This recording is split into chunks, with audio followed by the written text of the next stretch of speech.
My name is David Ward. I am the Garden and Nursery Director at the Beth Chatto Gardens, Colchester, Essex. Well, let's continue our journey. Some colleagues of yours walking down this woodland path. But let's continue our journey to the drought-resistant garden. If we go back in time, how long ago did Beth and her husband have the vision of this drought-resistant garden? It's now become quite a fashionable term, but it wasn't. No, I mean, as I said, they started the garden here in 1960. They built the house, they raised a family, and Beth was always gardening around the house, which is naturally on a slope, a very sandy, dry slope. In those days, the trees were much smaller. It was very much more open, much more sunny. So they were having, again, to find plants that would survive those conditions. In those days, they would water them. They had the water from underground and from the stream here. But eventually this idea developed in Beth's head to find plants and an area in the garden that she wouldn't have to water. Really, because, watering is, even back in those days, she was aware it was a resource, a valuable resource. We had to pay for water. People don't like to pay for things. Let's just avoid this mud puddle that we could have both slipped over in that. And so it was over 30 years ago now that the drought gardens came into being. So the drought garden that we're heading towards was started in 1991, planted in the spring 91, 92, and it was previously our car park. So yes, almost 30 years without any artificial watering, just relying on the 21, 22 inches of rain that we have a year. So plant choice is absolutely critical.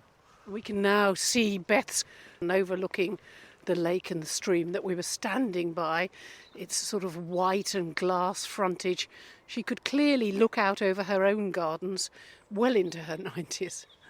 Yes, the house overlooks the garden, lovely view, the picture window there. So it's actually built in 1960. It was featured in the house and gardens of the time. It's quite a simple, split level, sort of Scandinavian type building. Let's never call it a bungalow, it was a house. So the sort of living quarters below, kitchen in the middle, and then sleeping quarters on the top level.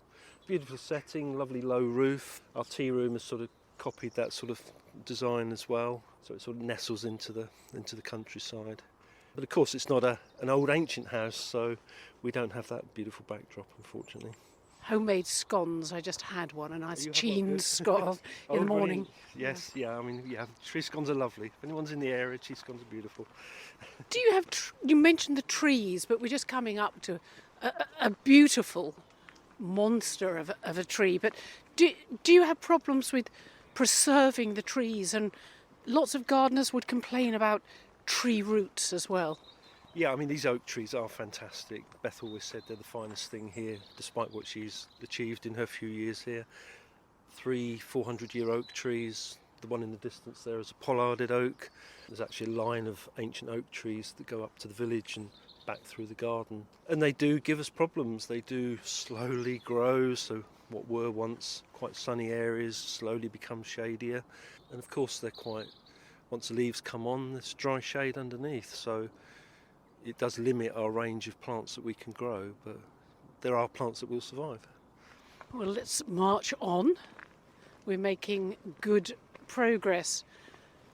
In terms of drought-resistant gardens, if you'd got a garden that was perhaps planted 50 years ago, could you dig it up and say, well, seasons are changing, we've got a climate crisis, I'm going to completely revitalise and replan my garden? Or should you do it by stealth, little by little? It depends. I mean, well, first and foremost, you've got to have the conditions to create a drought-resistant garden. It's ideally got to be in the sun, most of it anyway, good part of the day. And it can't be on a wet, clay, clammy soil. You really need a lighter, sandy soil. Otherwise you're into making raised beds or doing perhaps part of it, etc. So yeah, it's very much horses for courses. And what can we see ahead of us now? So we're walking with the garden on our sort of right, but this is called our nursery stockbed walk. So we're just walking around to the drought garden. But on our left we have our nursery stockbeds because we propagate a lot of the plants that we grow here and that we plant the garden with. We don't have special big plants to plant the garden. We take the same plants that people would buy on the nursery. We use the garden a lot for taking cuttings, collecting seed, but we can't really go into the garden and dig plants up that want dividing. So say like a hosta plant needs splitting up and dividing, so that's what all these beds are here. So these are our damp stock beds, obviously because we're in the damper soil. We're just stepping over a road going to these drought gardens. But if people can't make it to Elmstead Market near Wivenhoe, the other side of Colchester, you do have a good mail order section on your website.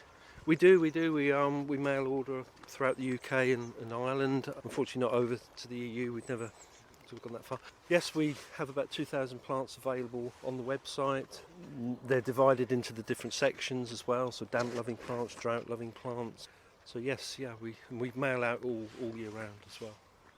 Gosh, well we can certainly see a difference in landscape now, because these are the gravel drought gardens in front of us. A visitor looking very closely at the names.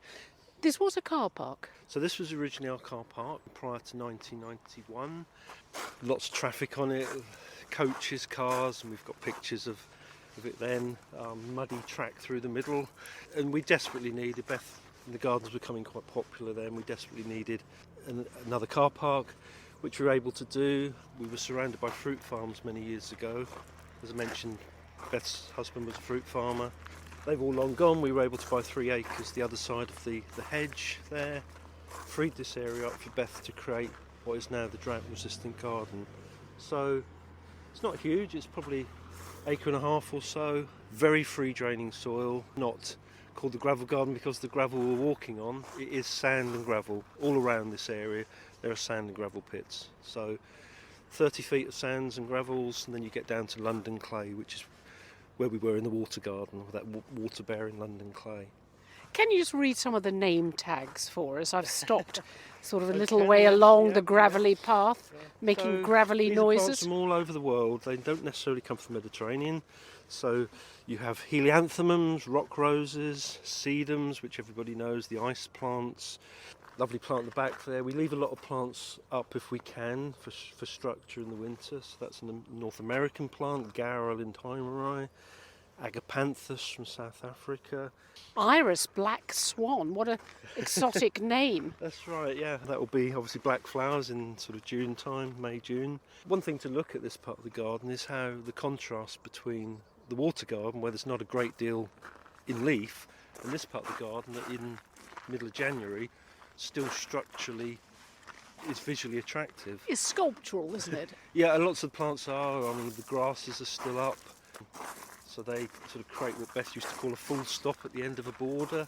And we'll leave the grasses up for as long as possible. So this lovely Mediterranean golden oak grass is looking quite spectacular. The wind hasn't quite damaged it. Begonias, of course, these lovely elephant's ears. People tend to shove in a shady corner in the garden, but they really do thrive in full sun and a dry soil. Fantastic winter colour as well.